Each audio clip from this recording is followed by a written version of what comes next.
A few months ago, I was speaking to the administrator of our 401k retirement plan for our law firm, Webb, Stokes & Sparks. And she asked me a question. She said, Max, you have, when we started this program, I wasn't your administrator. You were probably 40 or 45 when the program started, and you put down that you were going to retire at age 65. You're now 67. When are you going to retire? And I really didn't have an answer. I hadn't been thinking about retirement.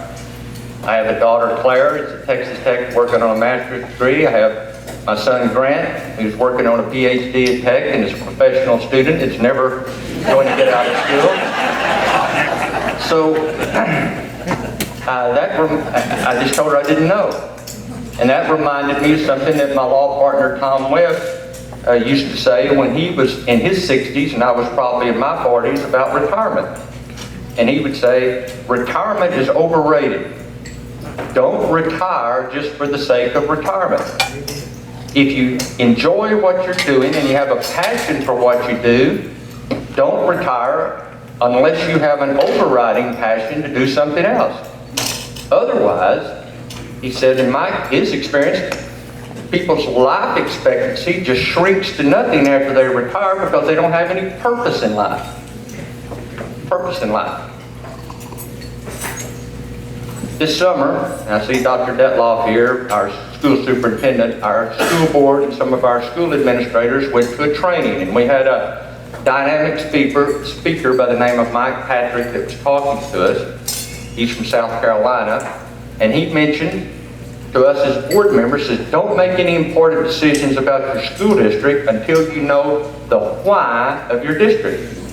The why of your district. And he gave us a story about a man named Simon Sinek who wrote a book called Start With Why. And he said we should read that book and we should watch a YouTube video, a TED Talk that Mr. Sinek did, and find our why. And so when we came back from the training, I thought, I'm going to buy that book because if that is important for businesses and corporations or school districts, it should be important to our law firm, Webb, Stokes & Sparks.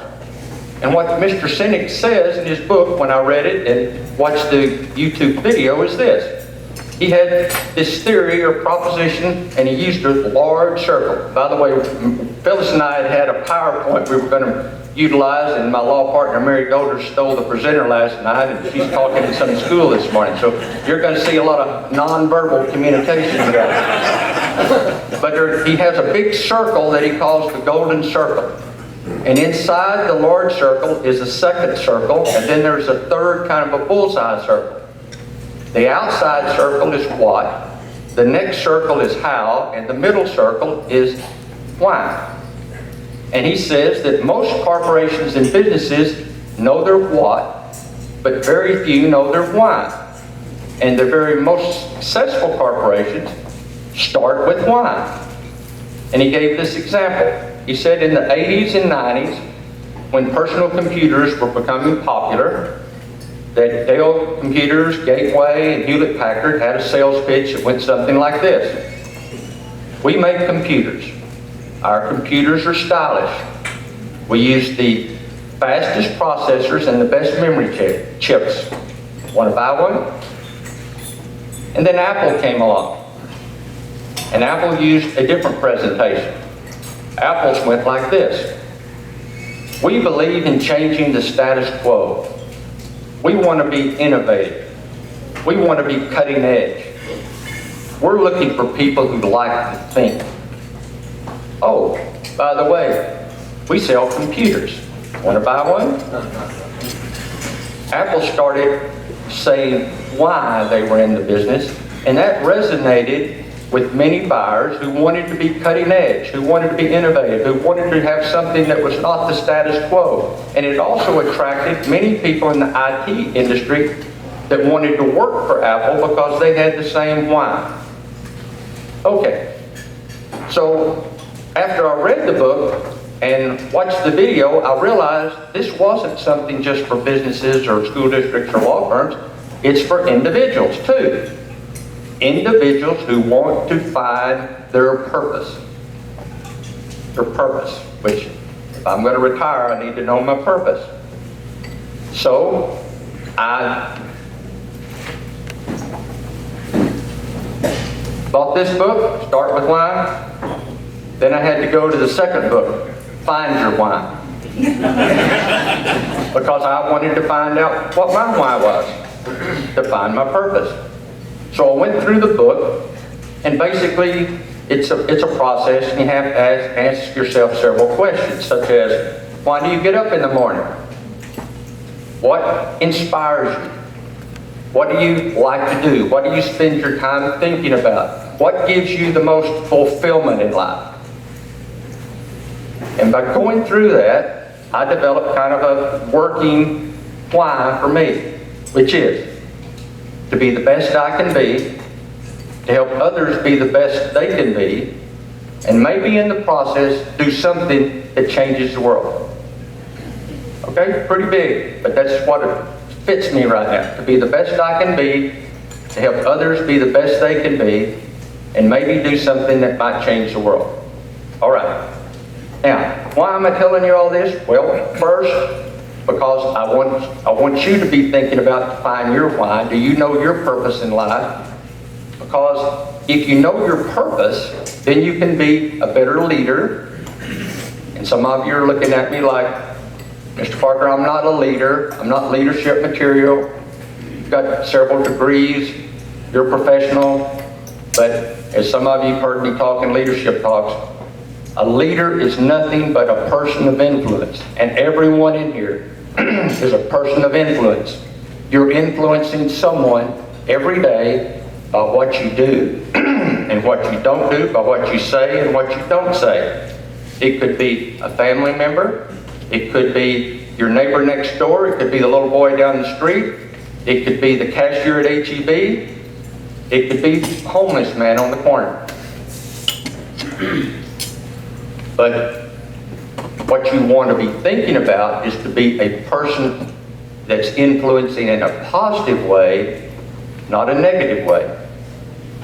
So find your purpose and try to influence in a positive way. Once you know your why, then you have to find what the pillars are that support your why. How do you support your why? And so I've done a Truett and Phyllis, you can hand out that little handout right now. Again, on our PowerPoint, you would see, and I'll send a handout that you can share around the tables. I don't have enough, but just so I'll try to describe it, as I said, by my nonverbal communication. But if you can think of a Roman building with a T roof, and you have the roof, and then you have 5 columns, and then you have a foundation. Well, the roof would be my why, to be the best I can be, to help others be the best they can be. And then I have these 5 pillars or 5 columns that are holding it up, and then I have a foundation.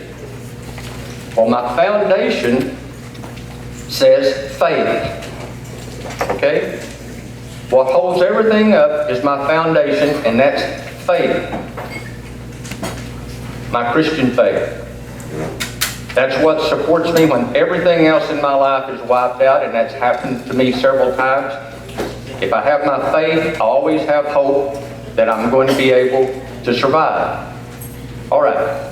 So again, some of you have heard this story, but it's very meaningful to me for several reasons. In 2010, Colt McCoy was playing in the national championship game in the Rose Bowl in Pasadena, California. Quarterback for the University of Texas. They were playing Alabama. It was a game that Colt had dreamed about since he was just playing pee-wee football and was this high. But on the 4th play from scrimmage, he was tackled, and when he got up, he had absolutely no feeling in his right arm. It was dead. It was like it was paralyzed. He had to leave the game, and he wasn't able to come back. An ESPN reporter, Texas lost the game, of course, an ESPN reporter caught up to Colt after the game, and with the camera going and a microphone, she asked him a question that went something like this. You know, Colt, what did it feel like not to be able to play in your dream game? And Colt hesitated, then he looked in the camera, and he said, God is in control of my life. I never question why things happen the way they do. I always give God the glory, and I know if nothing else, I'm standing on the rock. Now, my brother-in-law Craig and my son Grant and my son Evan and my daughter Mackenzie, we'd been at that game, and we heard that interview when we were coming back from the game, and we were pretty devastated they had lost. But that gave us hope that this was something bigger than just losing the game. And so, as you can tell, I memorized that quote. And then 7 years ago, when I was suffering from cancer at MD Anderson, and I had 35 radiation treatments and 7 chemo treatments in 6 weeks, that became my motto. When on my bad days, I would be saying, I always give God the glory. I never question why things happen the way they do. God's in control of my life, and I know if nothing else, I'm standing on the rock. Now that standing on the rock comes from a parable that Jesus told about the wise man who built his house on the rock versus the foolish man who built his house on the sand. And when the storms came, the house on the rock stood firm, the house on the sand was destroyed. And the point was, if you build your foundation in life on your faith, then when the storms of life come, which they will, you're going to always have hope. And people who always have hope are good leaders, because people are attracted to those who always have hope and a positive attitude when times get rough. So to be the best I can be and help others be the best they can be, I need to have a strong faith foundation. I don't know why my mouth's getting dry. All right. The first column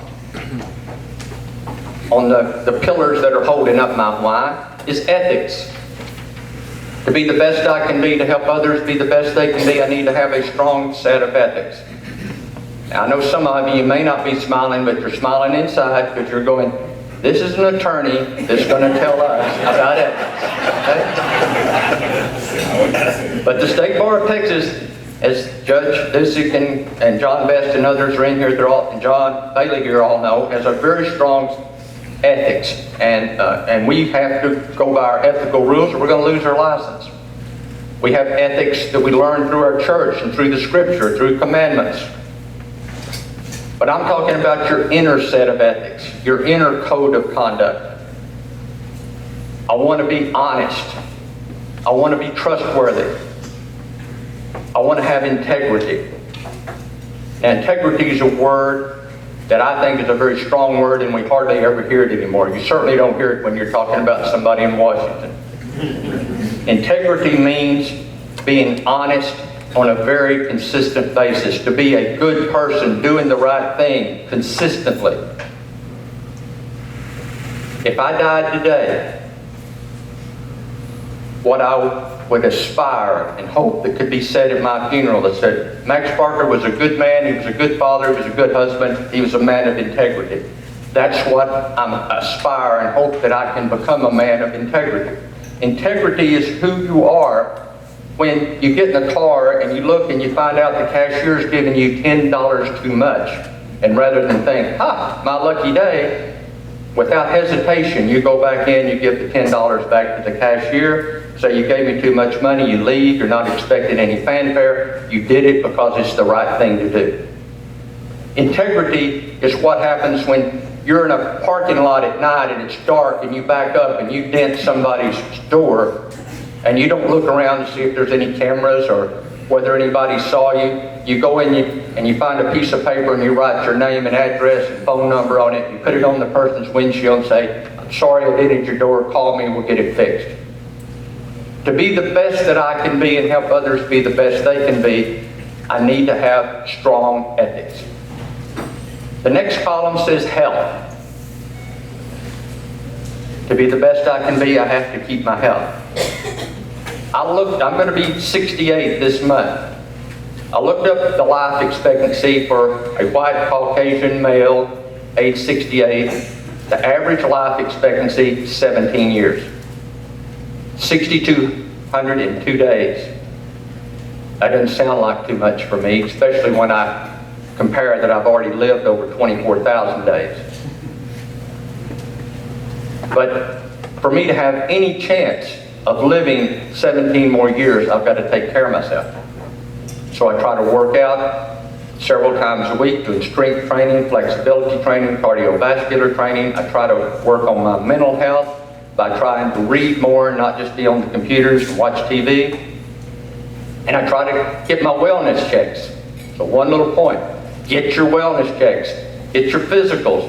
You know, we know, Dr. Detloff and I, and school board members, and I know it from my own office, that even when you give employees insurance and wellness checks don't cost anything, that many don't get their wellness checks. I have a brother-in-law that several years ago I said, have you had a physical lately? He said, no. Why do I want to get a physical? Doctor's going to probably find something wrong with me. Well, duh, that's what it's all about. You can find something early, it can be treated. So get your wellness checks. To be the best I can be, I need to have good health. The middle column just says work, which just means I need to have a strong work ethic. If I'm going to be a good model for my children, I need to show them that I respect my job, that I work hard. But I also need to be a good mentor to those in my office, and some of my paralegals and secretaries are here. I need to be a good mentor for the younger attorneys in my office. I need to be learning new things to be the best I can be for my clients, so I can help prepare their case as best they can be. And I promise you, even though you might say you can't teach an old dog new tricks, the next case I try will be the best case I've ever tried, because I'm constantly trying to be a better attorney. To be the best I can be and help others be the best they can be, I also need to create a culture in our office that, as I tell girls when I'm hiring them, I say, look, I want to hire you for 25 years, and I want you to think, not thank God it's Friday. I want you to be thinking, thank God it's Monday. I get to go back to work. I get to be with my friends. I get to help people. So to be the best I can be, I need to have a good work ethic. The next column is entitled Think. And what it really would mean, if I could put it all in there, is be a better critical thinker. Dr. Detloff, again, I'm pointing him and our school administrators, because this is where I get lots of this. And we have a large poster in our school board meeting room that says learner profile. And we've developed a learner profile for San Angelo Independent School District that we have 5 characteristics that we want our students to have when they graduate. And one of them is critical thinker.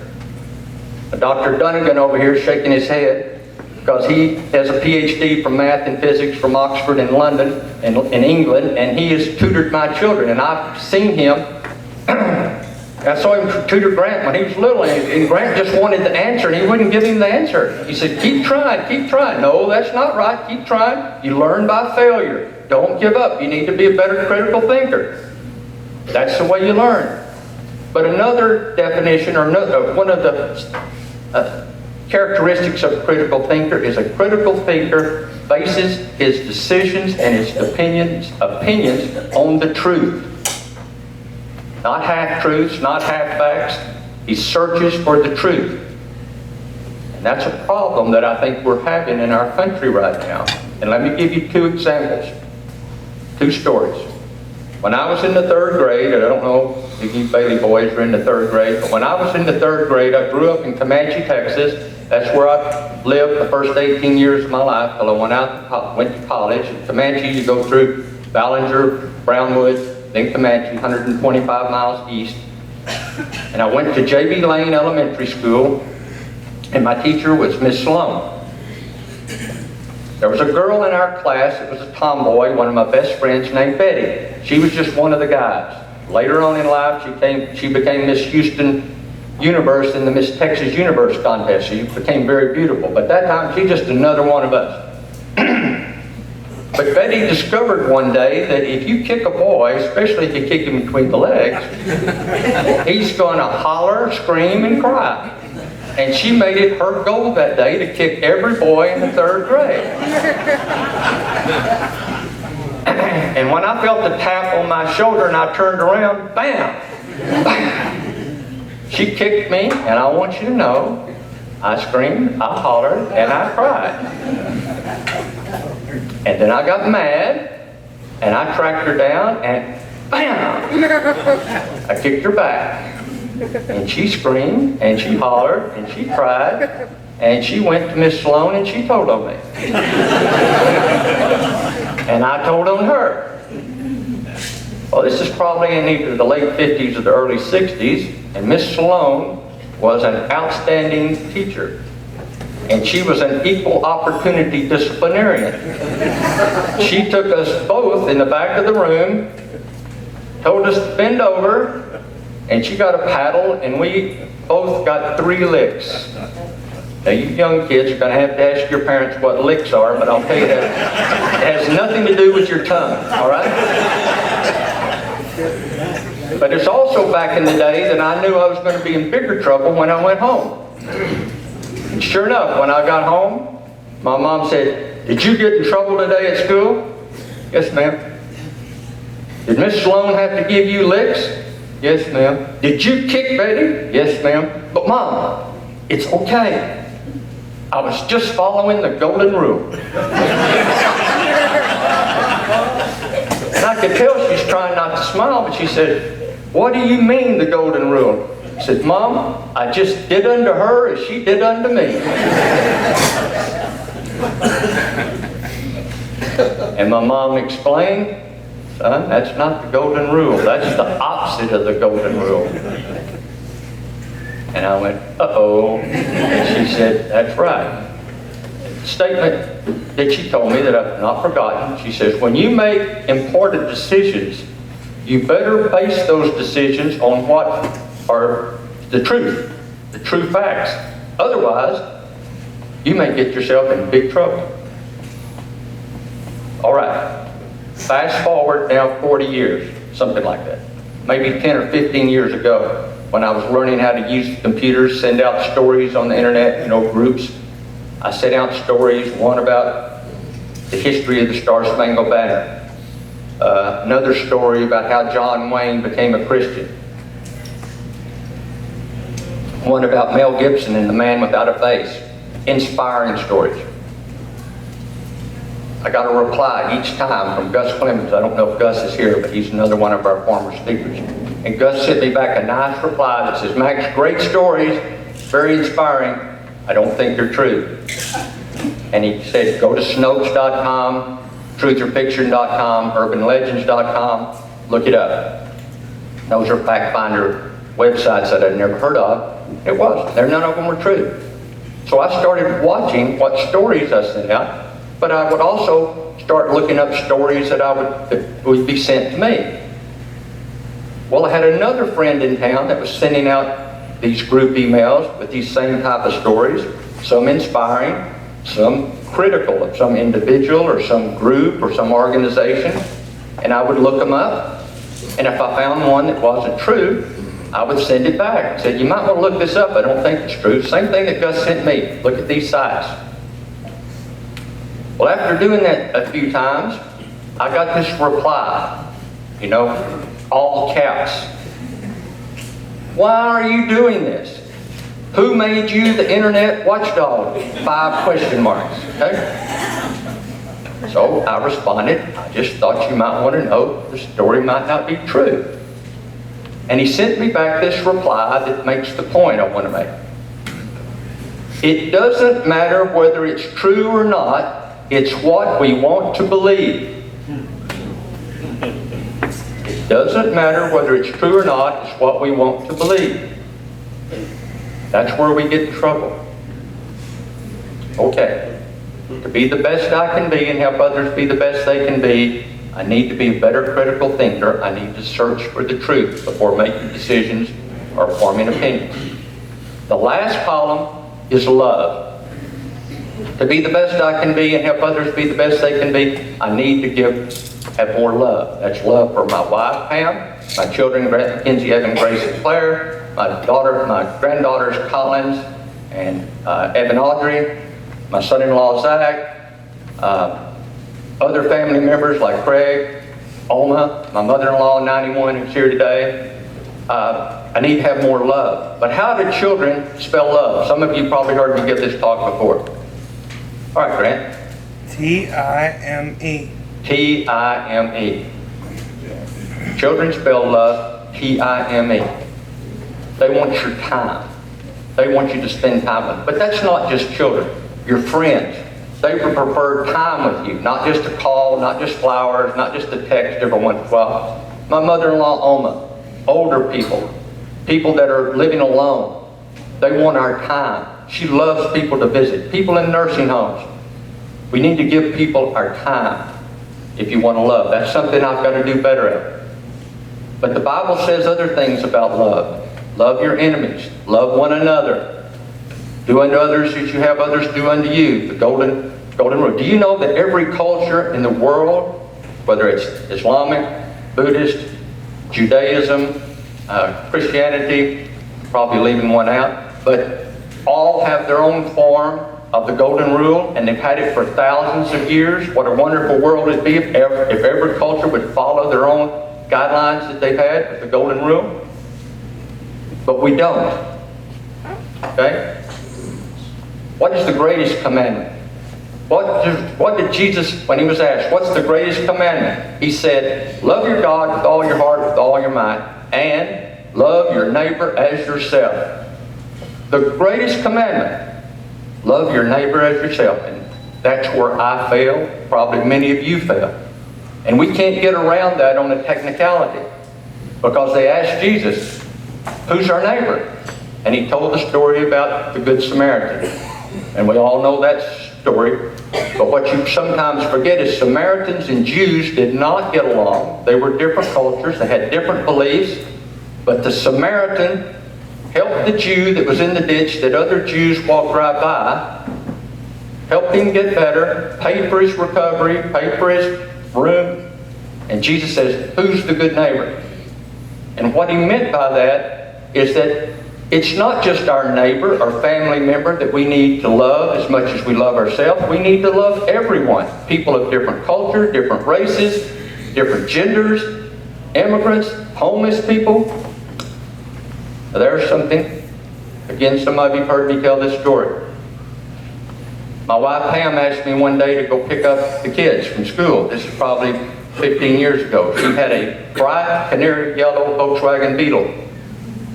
I went and picked up the kids. Had 3 of them in the car. We stopped at a corner. We're probably 7 or 8 deep from the corner. The homeless man there looks up and starts running to our car. I go, what the heck? One of my kids said, Pop, you're going to give him some money, aren't you? I said, I wasn't expecting to. Oh, you're going to give him a Chick-fil-A sandwich like Mom. I said, did your mom do that? Every day. We get to the next corner. Same thing happens. The third corner, same thing happened. I finally said, does your mom take care of every homeless person in this town? And the kid said, no, Pop, just the ones on the way home. I learned my lesson. The next time my wife told me to pick up the kids, I took my own car.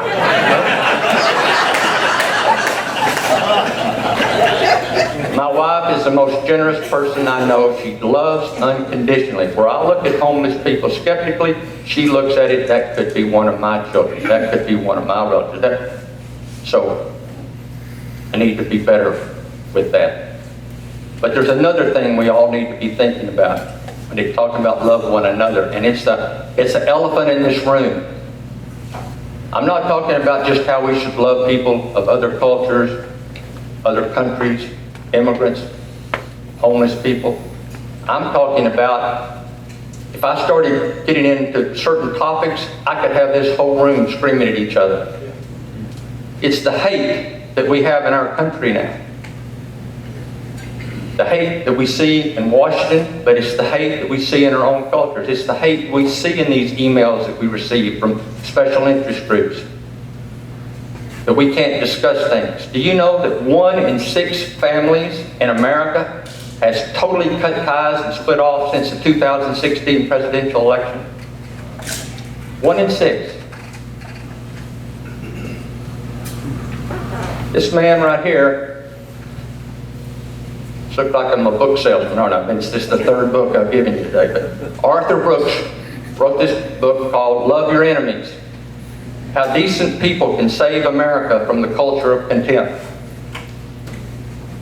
He mentions a study that was done by Northwestern University, Boston College University, and Melbourne University in 2014 that studied this culture of contempt, this hate that we have. And what they came up with this title for it: Motive, Attribution, Asymmetry. Motive, attribution, asymmetry. It took me a week to pronounce that, and 2 weeks to memorize it. But what that means in Max's terms is the reason we're all out of whack in our world right now. And to describe it, what it means is like this: we all have our ideology, our belief system. My ideology is based on love. Your ideology is based on hate. My ideology is I'm good. Your ideology makes you bad. I wear a white hat. You wear a black hat. You're a socialist. You're a racist. You're an idiot. No, you're an idiot. Okay? That's what goes on, and we all know it. 94% of the people in America polled say they don't like this. They want to stop it. So why can't we stop it? We can't stop it because we are addicted to what we want to believe. Remember the last? What we want to believe. And we have many entities every day that are bombarding us with what we want to believe, not necessarily the truth. On the radio, on the TV, with special interest groups, emails, letters. Bam, bam, bam. And we can find, when you go to the cable news, you got 3 or 4 different stations. Just keep tuning in. You find the one that hits you the most with what you want to believe. And you know what I'm talking about. And what you have to keep in mind. And you've got radio pundits on the radio telling you what you want to believe. And it makes us feel good that we're right. We're on the right side because these people are telling us what we want to believe. And so we feel stronger, more empowered. We hang around people that believe the way we want to believe. But we're not necessarily basing it on truth. And we certainly are not basing it on love your neighbor as yourself. So, what do? Well, Mr. Brooks has some ideas. And one of them is we need to turn off our TVs, off those stations, turn off the radio political stations. We need to quit reading these emails and try it for 1 week. See if you can do that for 1 week. And if you can do it for 1 week, do it for 2 weeks. If you can do it for 2 weeks, 3 weeks, and just stop. You know, there's some of you work out at the health club, Robert. I saw some others here at the health club. There's a man at the health club named Dale. And if you go to the health club in the morning, there's one cable news service on all the TVs. In the afternoon, there's another. I don't know if there's a different group of people, but you got your choice. But Dale asked me one day, Max, you watching this? I said, no, I'm not. He said, good. That stuff will poison your mind. We need to have more love and not so much hate. And he switched the channel. You'll never guess what channel he turned it to. He went to one of those channels that are in the 800s or 900s. Contemporary Christian music. We need to get out the hate and get more love.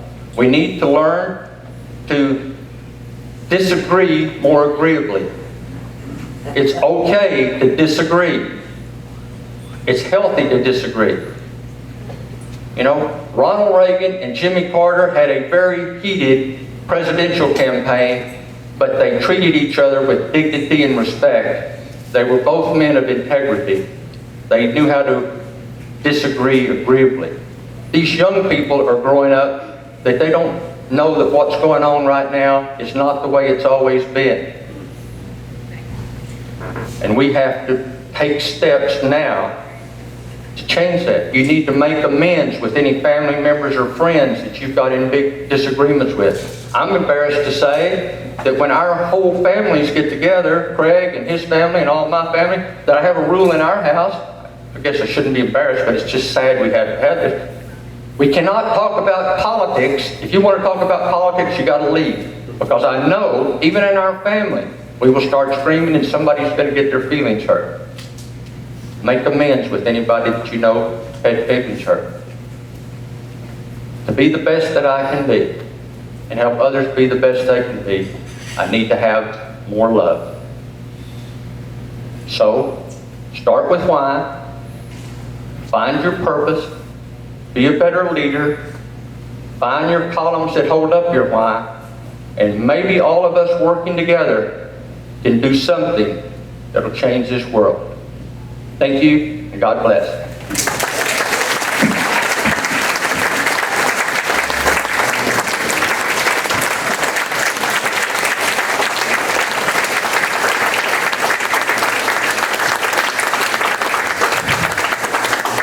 Thank you very much. I have no bill. Maybe I'm all right on time. I was worried about that.